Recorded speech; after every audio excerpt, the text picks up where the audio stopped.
各位觀眾大家好，我係 Dino， 今日再喺呢個 WFW 嘅 channel 度講少少嘢啦。關於今日見到有啲嘢嘅感想啊，就係話說今日呢，我喺某一個 channel 嗰度就見到有人留言就話，我唔中意 Rolex 㗎，點啦。咁跟住呢，又有其他人留言啦，就話你唔中意勞力士係因為你買唔起勞力士。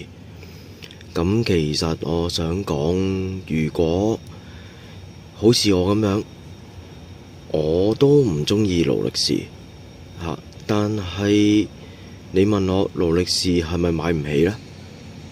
一時三刻我可能即刻攞現金出嚟買，我未必買得起。但係如果而家呢個世界有好多分期啊，甚至乎亦都調返轉講啊，我儲多幾個月唔得，我儲一年唔得，我儲2年，我都一定買得起。只不過就係話唔中意，我咪真係唔中意咯。哇，千篇一律，由我細個到而家都係咁樣嘅款，到我而家都係一個叔叔啦。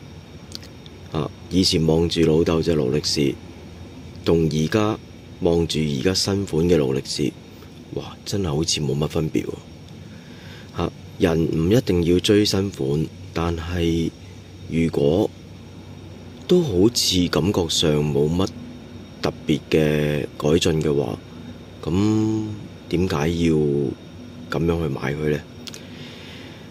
調返轉啦，而家潮流興玩返復古，但係復古亦都好多有新加嘅元素入去。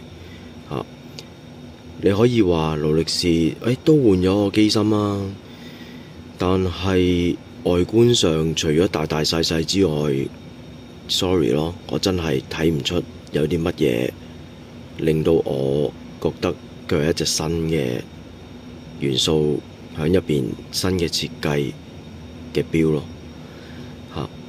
咁或者咁講啦，我唔中意就係唔中意咯。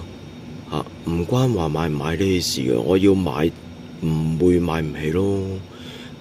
就正如好似我手頭上有啲錶都唔係話十分貴，但係有時想買儲多幾個月錢咯。